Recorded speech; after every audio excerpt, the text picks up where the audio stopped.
Inyong palakpak para kay Prof. Chris Tamayo.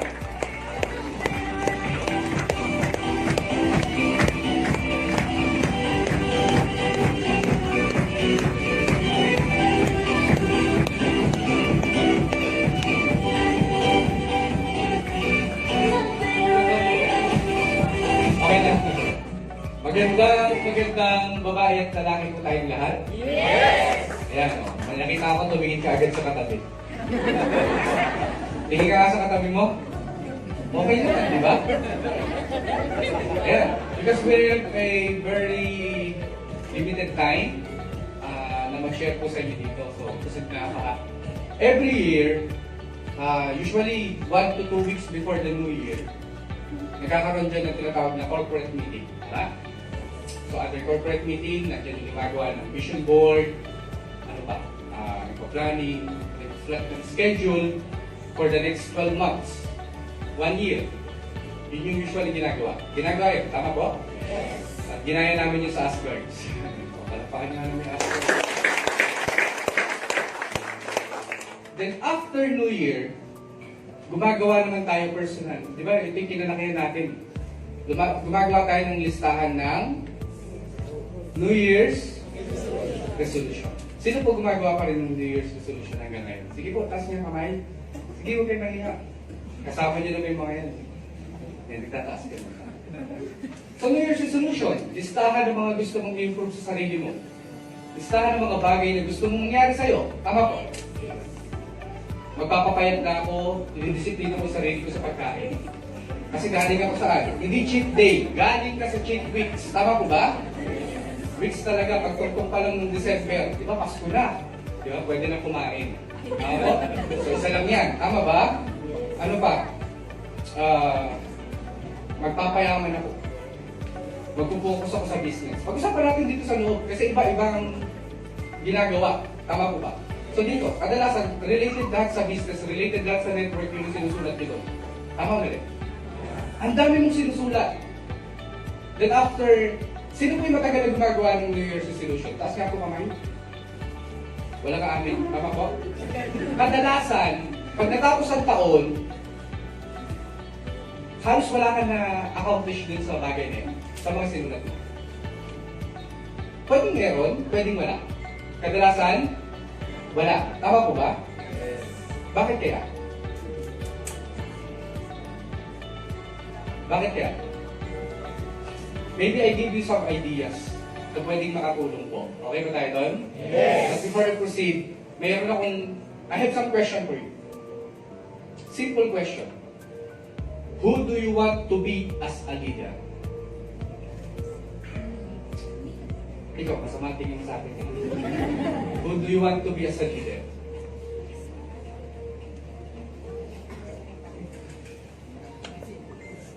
Pag-iisipan? Ikaw. Alam mo mga nagtunguan bigla na gano'n parang sa eskwela. Ayaw matanong. Kasi ako na lang. Kasi may mga tinanong na ako nito before. Mga Erner, Launesco, Crosslensco. Tinanong ko sila, who do you want to be as a leader? Some of them, or most of them, ito ang sagot. I will be a leader that cares about my people. Which is gusto natin. Tama po ba? Some of them ang sagot, I will be a leader that always brings my best. Iba naman, ang sagot nila, I will be a leader who live by example. Kung titingnan mo, magaganda yung sagot. Tama po ba? And I know you have something on your mind right now. Dun sa question na, who do you want to be as a leader?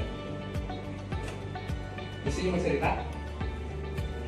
I-share yung kung alin nasa isip mo ngayon.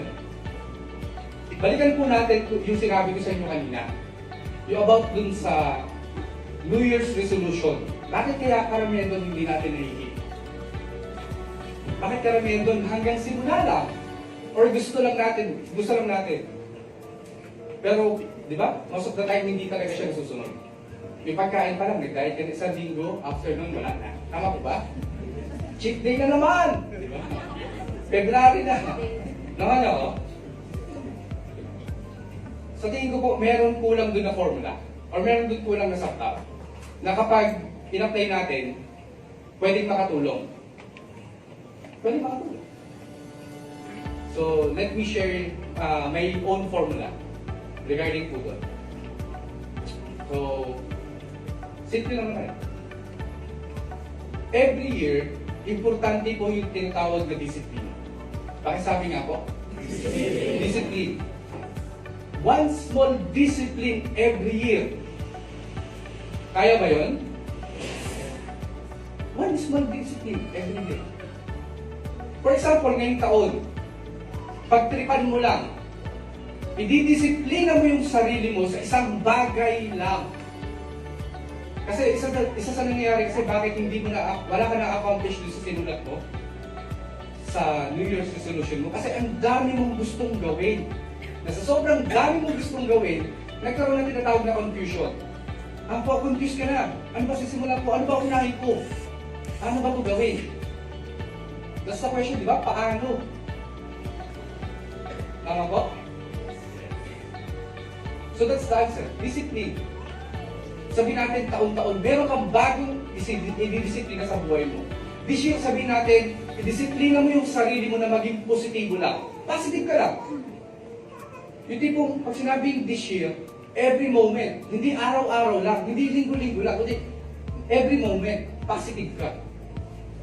Kung titignan mo, one word, positive. Pero ang effect po sa atin nito, sobra.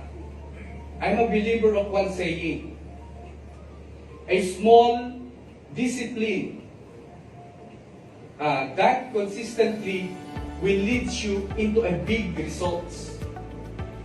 Kasi para sa akin, ang definition ng discipline is a bridge from who you are today to who you want to become.